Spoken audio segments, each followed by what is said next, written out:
Hi friends, welcome to our platform Shiksha with Motivation. Now here we will discuss about current affairs of 28th November 2022. So let's start. Our first question is India has won the vice presidency of International Electrotechnical Commission IEC for the term 2023 to 35. Who will be the vice president of IEC representing India?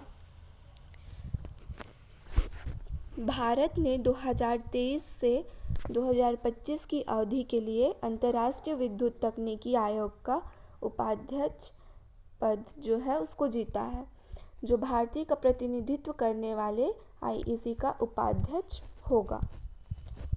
So our correct answer is C, Vimal Mahendru.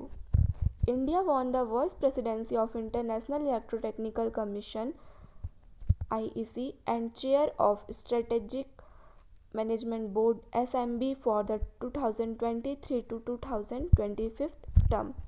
जो India है वो vice presidency of international electro commission का जो पद होता है उसको जीता है 2023 से लेके 2025 टर्म तक के लिए. Vimal Mahendru will be the IEC vice president representing India. जो आईईसी वाइस प्रेसिडेंट है वो विमल महेंद्रू को रिप्रेजेंट किया गया है इंडिया का. International electrotechnical commission IEC is an international standard body that publishes international standard for all electrical, electronic and related technologies. जो IEC board है, इंटरनेशनल इलेक्ट्रोटेक्निकल कमीशन है, वो इंटरनेशनल स्टैंडर्ड बॉडी का जितना भी स्टैंडर्ड्स है इलेक्ट्रिकल, इलेक्ट्रॉनिक एंड इससे related जो भी टेक्नोलॉजीज़ हैं उसको रिप्रेजेंट करता है. So our next question is, according to NSO, the unemployment rate in July to September 2022 has declined to. NSO के अनुसार जुलाई से लेकर सितंबर 2020 तक में जो बेरोज़गारी दर है उसकी गिरावट आई है. अब वो कितने % आई है उसको हम देखते हैं. तो हमारा करेक्ट आंसर है B. According to the National Statistical Office, the unemployment rate for persons aged 15 years and above has declined to 7.2% during July to September 2022 from 9.8%. जो नेशनल स्टैटिस्टिकल ऑफिस है उसके तहत जो अनएम्प्लॉयमेंट रेट है India का वो 15 years से लेके और उससे ऊपर जो भी थे पर्सन उसमें से जो अनएम्प्लॉयमेंट है वो डिक्लाइंड हुई है 7.2% से लेके 9.8% तक. The latest data of the unemployment rate is based on the periodic the labor force survey. जो लेटेस्ट डाटा है अनएम्प्लॉयमेंट रेट का वो लेबर फोर्स सर्वे पे बेस्ड है. In July September 2022 the unemployment rate among females 15 years and above in urban areas decline to 9.4% from 11.6%. जो unemployment rate है जुलाई से सितंबर तक का 2022 में उसमें जो फीमेल्स की अनएम्प्लॉयमेंट रेट है वो 15 ईयर्स से लेके 15 ईयर्स के एबोव जितनी भी वुमेन्स है अर्बन एरियाज़ की उनका परसेंट 9.4% से कम होकर 11.6% तक है. तो हमारा नेक्स्ट क्वेश्चन है, which of the following has organised a 3-day national workshop on cryptology in association with the Cryptology Research Society of India in November 2022. तो निम्नलिखित में से किसने नवंबर 2022 में Cryptology Research Society of India के सहयोग से क्रिप्टोलॉजी पर 3 दिवसीय राष्ट्रीय कार्यशाला का आयोजन किया है। तो हमारा करेक्ट आंसर है A, C dot. C dot organisation with the Cryptology Research Society of India and IEEE Communication Societies Delhi chapter organized 3-day national workshop on cryptology। जो सी डॉट एसोसिएशन है cryptology Research Society of India का, वो IEEE community society के तहत Delhi chapter जो है उन्होंने organise किया था 3-day national workshop on cryptology. The workshop was centred on the theme advancements in cryptology for enhancing security and privacy in communication networks. जो वर्कशॉप हुआ था उसका थीम था advancements in cryptology for enhancing security और privacy से related जो भी communication network होते हैं उसमें सिक्योरिटी और प्राइवेसी पे बेस्ड था थीम क्रिप्टोलॉजी का। NWC 2022 aimed to bring all the relevant stakeholders on a common platform. So, our next question is PM Modi launched various initiatives under the E-Code project on the 26th November 2022. Which of the following is not an initiative launched under the project? PM Modi ने 26 नवंबर 2020 को E-Code project के तहत विभिन्न पहल शुरू की थी। निम्नलिखित में से कौन सी परियोजना के तहत शुरू की गई पहल नहीं है? तो हमारा करेक्ट आंसर है D. PM Modi participated in the constitution day celebration in supreme court. जो सुप्रीम कोर्ट में कॉन्स्टिट्यूशन डे सेलिब्रेट किया गया था उसमें PM मोदी ने पार्टिसिपेट किया एंड उन्होंने लॉन्च किया various initiatives under the E-Code project. E-Code project के तहत बहुत सारे इनिशिएटिव्स लॉन्च किए उन्होंने, जैसे virtual justice clock, just IS mobile app 2.0, digital court and S3WAAS websites. ये जो वेरियस इनिशिएटिव्स हैं इनको कॉन्स्टिट्यूशन डे सेलिब्रेशन जब हो रहा था सुप्रीम कोर्ट में तो वहीं पे जो नरेंद्र मोदी ने ये सब जो वेरियस इनिशिएटिव्स दी गई हैं इनको लॉन्च किया। E-Code project is an effort to provide services to lawyers, litigants and the judiciary through ICT. So next question है, where will be the first Sherpa meeting of the G20 be organized from December 4 to 7, 2022? G20 की पहली शेरपा बैठक 4 दिसंबर से लेकर 7 दिसंबर 2022 में कहाँ आयोजित की जाएगी? तो करेक्ट आंसर है A. First sherpa meeting of the G20 will be organised in Udaipur in Rajasthan. जो फर्स्ट शेरपा मीटिंग है G20 की उसको उदयपुर में ऑर्गेनाइज किया गया है जो कि राजस्थान में है। The meeting will be held from December 4 to 7। जो मीटिंग है वो 4 दिसंबर से लेकर 7 दिसंबर तक चलेगी। Its objective is to promote economic cooperation and friendship among the G20 member countries. Next question है, who is the world's most popular leader with a 77% approval rating as per global leader approval ratings? वैश्विक नेता approval rating के साथ दुनिया का सबसे लोकप्रिय नेता कौन है? तो हमारा करेक्ट आंसर है बी।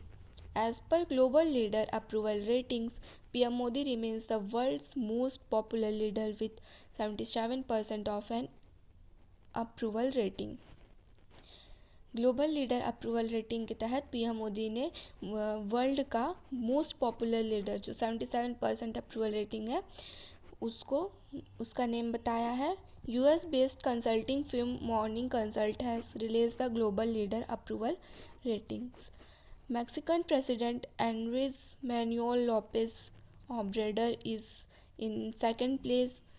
जो ग्लोबल लीडर है अप्रूवल रेटिंग की, उसमें जो मैक्सिकन के प्रेसिडेंट है एंड्रीज मैनुअल लॉपेज ओब्रेडर, उनको सेकंड प्लेस मिला है, followed by the Australian prime minister Anthony Albanese. Next question है, where was department of animal husbandry celebrated National Milk Day on 26 November 2022 to commemorate 101st birth anniversary of Dr. Verghese Kurien। Doctor Verghese Kurien की 101st anniversary मनाने के लिए 26 नवंबर को animal husbandry ने राष्ट्रीय दुग्ध दिवस कहाँ मनाया गया है? तो हमारा करेक्ट आंसर है A, department of animal husbandry celebrated national milk day in Bengaluru on 26 November 2022। जो एनिमल हस्बेंड्री का डिपार्टमेंट है उन्होंने नेशनल मिल्क डे 2026 नवंबर को बेंगलुरु में मनाया।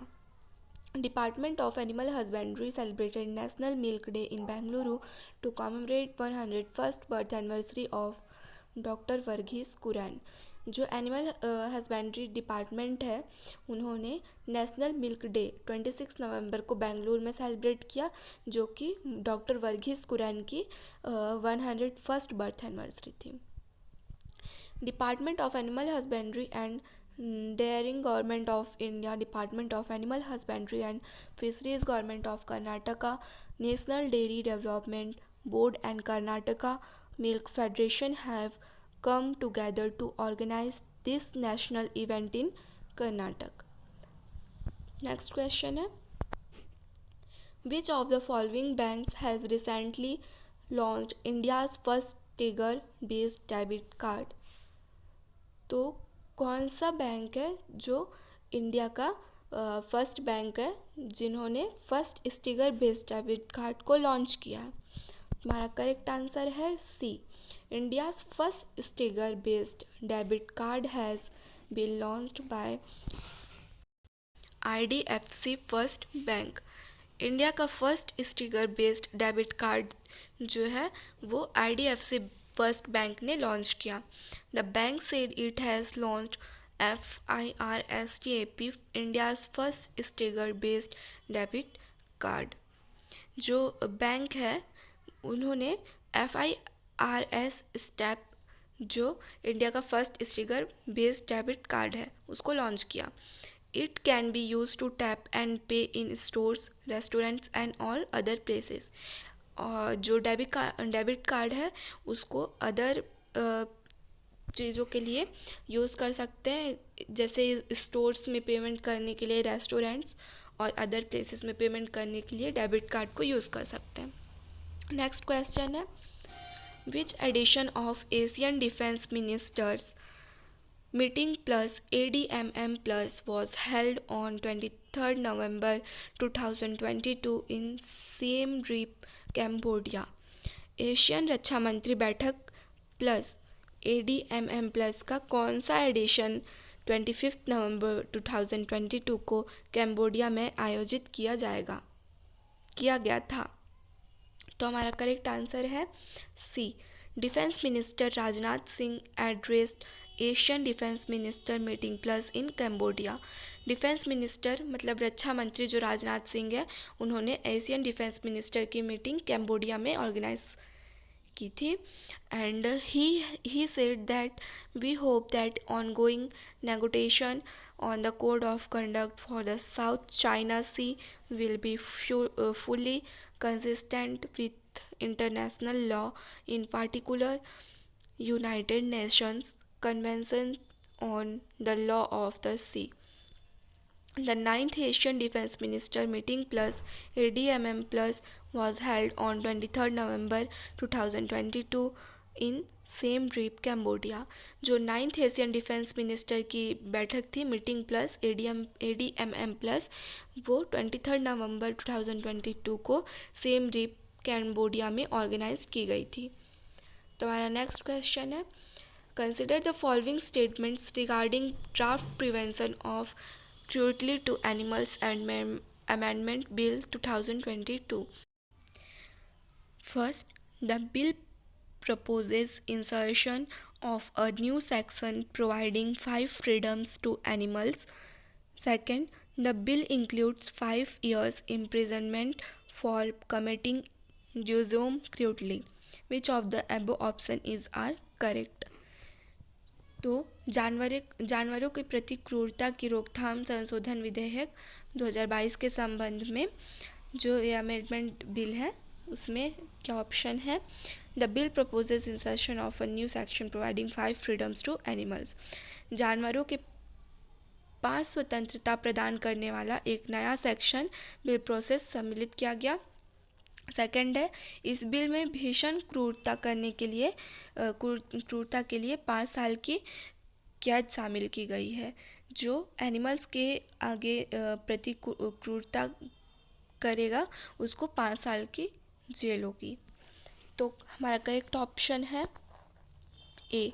Government has invited public comments on draft prevention of cruelty to animal amendment bill 2022 until 7 December तक government ने invite किया पब्लिक कमेंट्स को कि जो ड्राफ्ट प्रिवेंशन क्रूरटी एनिमल्स के तहत जो अमेंडमेंट चलाया गया है, बिल पास हुआ है, उस पर पब्लिक्स की क्या कमेंट है। The draft bill introduce 61 changes in the law. जो ड्राफ्ट बिल है वो 61 चेंजेस इंक्लूड करता है लॉ में। These changes include 3 years imprisonment or for committing gruesome cruelty and 5 years jail for killing। अगर कोई जानवरों को मारता है तो उसको 5 साल की जेल होगी, या फिर जानवरों के प्रति क्रूरता का व्यवहार करता है उसको 3 साल की जेल होगी। In the draft bill, insertion of a new section providing 5 freedoms to animals in proposed। Draft bill में जानवरों को 5 स्वतंत्रता के अधिकार दिए गए हैं। So friends, our questions are completed. Thanks for watching my video. Please like, subscribe and comment my channel. And मिलते हैं नेक्स्ट वीडियो में, तब तक के लिए बाय।